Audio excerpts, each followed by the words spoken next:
What's up, creepers and geekers? Chris the Atari Creep. How is everybody doing today? Welcome back to Milieu Macabre as we continue build on the Die Fighter. So, before we actually get to the build and what we're going to be doing today, a couple pieces of information I think are very important and kind of exciting. First and foremost, the artist has been found. Ironically, I've already been following him, and that's probably where I saw the image to begin with. His name is Marcus Cabrera. His art is phenomenal. I've been following him on Instagram. I was sent a link by my nephew to his Tumblr account where he had discovered the drawing itself and said, yeah, we found the guy, blah, blah, blah, here he is. So I did message him and I let him know, hey, look, from now on I'm going to credit you as the original artist and all that stuff, and told him what my plans were. And he was like, yeah, cool, thanks for letting me know. So I guess that's a blessing from him to continue this. I'm going to do it anyway, but I have been tagging him in past posts about this, so it's pretty cool. Go check out Marcus Cabrera. He's got a lot of really cool art on there. He's got this one arcade cabinet that's turned into a monster. He's got a really cool ad just go check him out. Secondly, yesterday I got a notification that some gentleman by the name of Colin Cantwell started following me. Like, that name sounds familiar. So initially I thought it was maybe someone from high school or something, you know. And I clicked on his page, and it turns out to be the guy who actually originally did the concept drawings and models, I should say, for the X-Wing, the TIE Fighter, and a couple other vehicles from Star Wars. He's also worked on Close Encounters. He worked a little bit on 2001: A Space Odyssey. Really, really talented artist. He's up there in age now, but I thought that was really cool that somehow he found my posts about the TIE Fighter. He liked them, and then started following me. So I'm going to start up dialogue with him. Go to his Instagram. I'll put that also up or down below, wherever I can find a way for you to get to him. But again, his name is Colin Cantwell. And if you dig into his Instagram, which isn't really many posts, you'll find a really interesting original concept for what would have been the Millennium Falcon, but then turned into something else that's cool altogether. So let's get to the TIE Fighter itself. Okay, so let's talk about where we're going to go today. Hopefully in this video we'll have the skull 100% ready for either paint or attachment of the wings. So the cockpit, I've stressed over it for, all night pretty much. And I am literally just going to seat it right here. I did open up the bottom of the skull a little bit more, so this will seat back as far as possible. But when straightened out, I know it's not straightened right now, but when I glue it, it will be. I think it looks fine. What I was actually obsessing was whether it was high enough or not. And then I realized, well, once the windshield gets on there, you're not really going to see it unless you're really, really, really, really looking at it. So it's just like an added feature. But in doing that, it also gives me a good platform to put this. And there's also a lip right here where this will stop, which works out in my benefit. And then, I got to figure out what to do with this. Now, I had two choices. I could have taken this thing and cut it into two separate pieces, or just leave it as is. And I think I'm going to leave it as is because the angle actually works in my benefit as well, because I want to aim the skull slightly down. So that would make sense why this is here. So that's all going to work out. So I marked off where that is, and I just put a little circle there. And all I'm going to do is take a little heat and flatten that a little bit so the transition's a little more natural. I don't want this to look like one piece. I want it to look like they found a skull and decided to build a evil ship out of it. Another idea I have is maybe putting a red LED on the inside. I don't think I'm going to go that route, only because this is going to be such a small space to work with. I don't know if I can effectively pull that off with a switch and battery and all that crap. I don't know. But the interior is really dark, even with the windshield not being able to be seen through unless you're really looking. So I think I'm just going to paint the inside of silver just to give it more of a mechanical look and hopefully to brighten it up a little bit. I don't think it's going to do too much, but for me, it's just going to give me a little bit of peace of mind. So let me get working on that, and hopefully in this video, we'll have the skull 100% ready to go. All right, so we're ready to put the cockpit in. I gave it a little bit of silver in there. No, just a couple coats, let it dry. Might have even made it darker. I don't know. I'll open this up to be a little more square, so let's get this cockpit glued in. Hopefully this thing will actually flow some. There we go. Always keep pins. I always keep like a nail or a pin in the hole of the super glues. Only because they tend to crust up. So let me see if I can do this without gluing it to myself.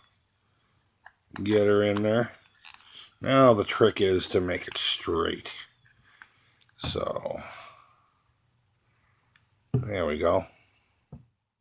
Alright, there we go. It's in, it's glued, it's not going anywhere. Now we can move on to whatever the next stage is going to be. Okay, so I'm rethinking this thing. The idea was great, you know, you get excited, whatever. And it does fit there and everything, but there's just too much material here. Way too much. And no matter what I do as far as, and I've already applied some heat to this and started pushing it in, there's always going to be this ginormous gap right here. And I'm not liking it. And it just doesn't have a, I don't know, it's just not going to have a smooth transition. I don't necessarily need this piece. It's just an extra added thing. Why not use it if it's there, right? So I think what I'm going to end up doing is removing all of this crap right here that I don't need. And just trying to salvage just this round piece here to glue onto the bottom of this guy. Of course, I'm going to separate these two halves. And I'm going to try to clean up this male part of the hinge as best as I can. And just use it as its own little deal in the back here. And that way I can position it exactly where I want it. It is a little bit lower than where I truly did want it. Now I can just bring it up slightly more. And I can use some heat and press just this one piece in without having that big gap between the two. As a result of all this material and, of course, the hinge. So let me pull out the old Dremel and some eye protection and see if I don't screw this up. Alright, so I got everything situated here. This was just as simple as cutting it with nippers and cleaning it up with the Dremel. I still have to do some emery to clean it up. And I'm probably going to lay it flat down on some sandpaper and make it a little more flush to fit on there like that, but that's going to work out pretty well. I was pretty happy to see that.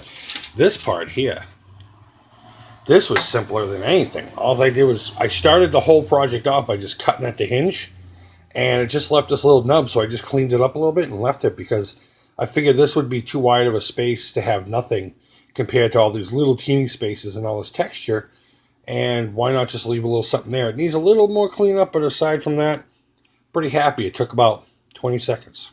20 seconds to get this thing together. So now we gotta somehow get this flush onto the back of the skull. I'm gonna try some hot water. I'm gonna boil this water up. I'm gonna just dip it and hold it just briefly, and hopefully I can get it to press in and not damage the skull. In hindsight, maybe I should have done it before putting this in the cockpit so I could have my fingers in there. I'm probably going to burn myself. So use your head if you decide to try something like this. And if that doesn't work, I could always just hold it over the burner itself and do that, which is stupid to do. So I'm going to wait for this water to start boiling, and then we're going to give it a shot. All right, 3rd-degree burns coming right up. I'm using tongs. It's probably the smartest thing to do. Okay, good, you're still in the shot. I don't know how well this is going to work. And for all I know, the cockpit could come flying out afterwards. I'm just literally dipping this part right here, and I'm not submerging the whole thing. And what I'm going to do is I'm just going to leave it in there for a minute. Hopefully it won't reshape the entire skull, because that would piss me off. I'm thinking maybe the Dremel was a better way to do this. I'm not putting too much pressure on the tongs in case it is reshaping the skull. So, I don't know. We'll see if this works. Let's see where we're at. Nowhere. Wow. This plastic is way stronger than it truly needs to be.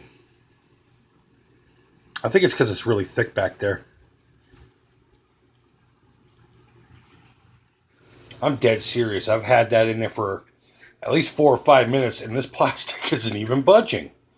So I think I'm just going to have to remove material until it's flush and hope that it glues on nicely. I was kind of hoping to avoid that, but you know, everything else has gone so smoothly. Why should this? So I was able to flatten this out and create a plateau, if you will.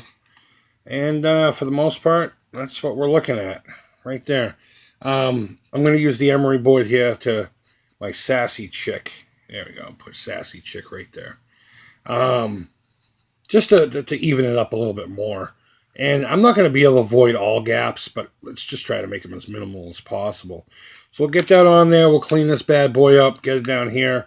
And from there, figure out if we're going to, do some kind of something or other down here. I have to think about that. But we're also going to have to start thinking about the finish. What am I going to do to make these real contrasting colors, work together? And I'm thinking just a wash all over just to tie it together will work. Debating on when I should put this in because there's going to be putty work. And I don't want the putty out multiple times. If I'm going to use the putty to do something down here, I want to work on it up here as well while I have it out. And that's really all there is to it. So this is what we're going to do. I'm going to clean it up, get these parts glued on, maybe put on the windshield, and we'll go from there to see, what needs to happen from this point on.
Alright guys, so this is where I'm going to call it quits for the day.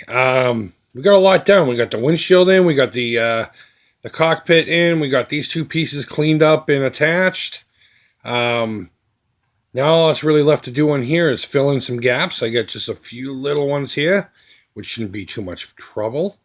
And figure out what we're going to do down here. I don't know, maybe I'll just leave it like that.